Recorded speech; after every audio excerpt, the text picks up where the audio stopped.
G'day players and welcome to Wednesday Night Live. I'm your host Josh Shonafinger and tonight we're going to look at phase 4 of the 21-day online kicking challenge as well as recapping what we've done in phase 3 so far.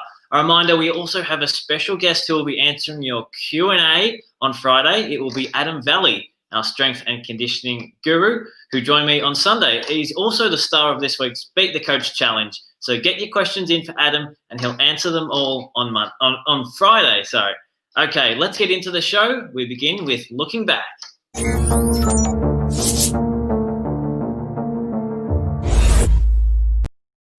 Yeah, looking back time where we recap everything we've done in phase 3. Joining us this week is Coach Mick. Mick, how are you?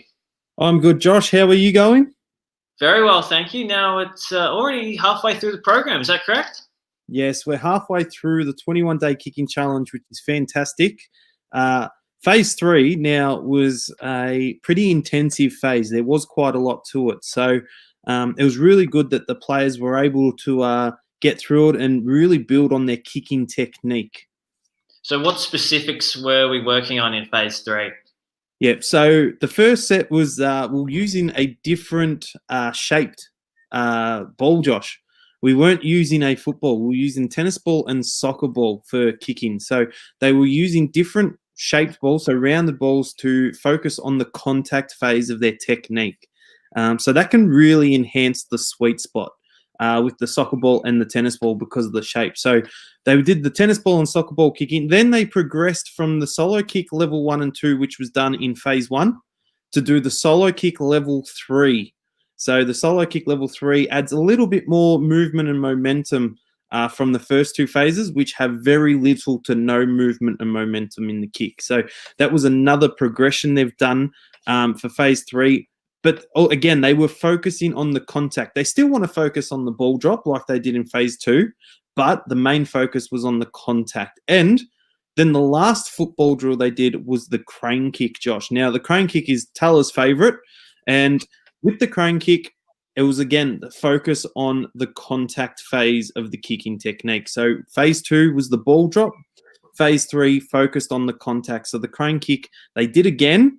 They would have done it in phase 2. They did it again in phase 3. So they would have been able to perform a bit better while doing the crane kick, but there would have been a different focus. And along with the footy stuff we had, Josh, we had our guru, Adam Valley. So he set through a couple of S&C exercises to do as well that are going to help players to be fit, strong, but also to help them with their kicking as well. So that was what we did during phase 3.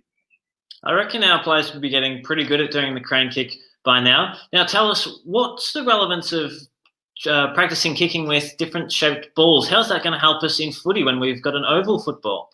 Yeah, so the different shaped balls, the rounded shaped balls, I should say, really hone in on the sweet spot. So especially with the tennis ball, like the tennis ball has a smaller surface area and so a smaller sweet spot. But if you're not hitting the sweet spot on your foot or on the ball, then it's really enhanced. So if you hit it off the side, it really goes to the side. It goes off to the side. It doesn't go straight. Sometimes if you hit the football off the sweet spot incorrectly, then sometimes it will still sort of go in the direction, not quite straight, but it'll still sort of go on the direction. Hitting the sweet spot of a rounded ball will be enhanced if you miss that sweet spot, or if you hit it, then it will go straight. So it's really important that you're hitting the sweet spot and you're getting that really good contact between your foot and the ball. And that's what a rounded ball does. Because of the shape of it, it really enhances the sweet spot. And speaking of round balls, you're a bit of a fan of soccer, in fact, aren't you? You're a bit of a well game fanatic. Yes, I am. I go for Southampton, for anyone that knows who Southampton are in the EPL. So I don't mind getting up nice and early to watch them play. Considering that they play in England, you've got to get up nice and early. It's a bit tough at times, but they started playing again after or during lockdown, so I was able to get up early a couple of times to watch them, which was nice because I don't get to watch them too often. I've got to go back to the highlights sometimes. Not that there are too many highlights all the time. Sometimes they don't score. They're not one of the top clubs, but I do enjoy watching a bit of the EPL. bit of Southampton and Melbourne, as we discussed last week. So you like to put yourself through a bit of pain there, Mick. Yes, and I'll only tell people who I go for if we're winning. If we're not winning, then I like to try and keep it a secret, which, being a Melbourne supporter, has happened quite a bit. But hopefully, after the last few weeks, we can keep on winning. A smart tactic. All right, thanks, Mick, for that update, and we'll catch you next week. Now it's time for What's for Training.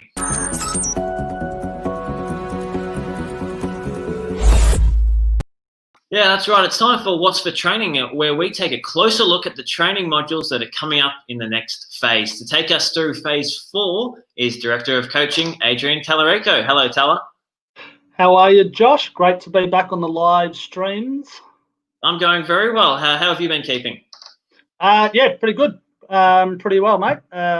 Been able to monitor, especially with this 21-day program, the forums, providing the overviews, and watching you do a fantastic job with these live streams, Josh. Thank you very much. Though, what do we have in store for our players? Sure. So for this upcoming phase, Josh, we've got some new phases within the kicking technique for the players to start to practice. Namely, we're going to start to focus on the approach, so the ABCD. The A is for approach, and also the drive. So the D in ABCD stands for drive. So the approach is obviously before the kick, and then the drive is after the point of impact, so after they've kicked. And Josh, it's probably pretty relevant and important to note that whenever a player or participant is practicing the drop punt kick, you don't always need the approach or the drive in a drop punt kick to be able to kick well. But for a consistent drop punt kick, they usually do always have the approach and the drive, and that's why it's important to make sure that you practice them, even though it's, it is possible to kick a pretty good drop punt without any approach or drive in it.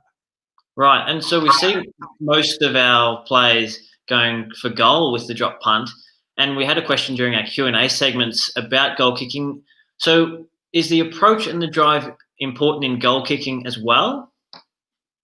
Yeah, good question. Well, look, with goal kicking, let's say we'll take the set shot on goal. There is an approach with a set shot on goal, but the difference between a set shot on goal and a general field kick is that the approach in a set shot on goal, it's a more a deliberate and intentional run up and approach.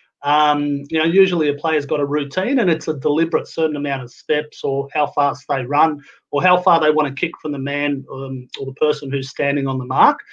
So that's a bit of a difference with the set shot on goal. And the other difference when we're talking about the drive phase of a set shot on goal is usually on a set shot on goal, players aren't driving through the football.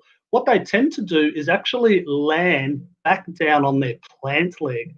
So yes, there is an approach and can be a drive in the set shot on goal, but yeah, that's a slight difference on the approach and the drive. Hence why when a player's practicing the set shot on goal, they want to be aware that the approach and drive are slightly different to the general kick, and that's where the practice is really, really important. Right, so you're going to have different approaches depending on the kick. Yeah, spot on. Different approaches, different types of kicks, and they can slightly be adjusted.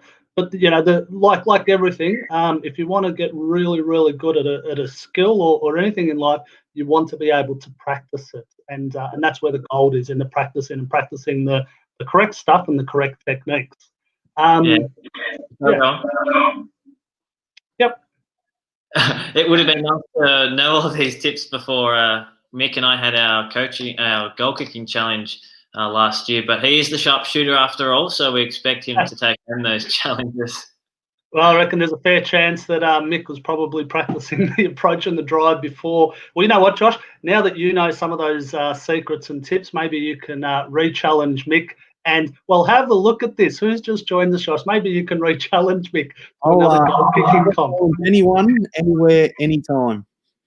Well, as soon as these restrictions lift, Mick, it's game on. I'll accept your re-challenge. Let's do it. Thank you, Taylor. Thanks for your update, and we'll talk to you ahead of Phase 5. Brilliant. Thanks, Josh. Now it's time to jump into Beat the Coach.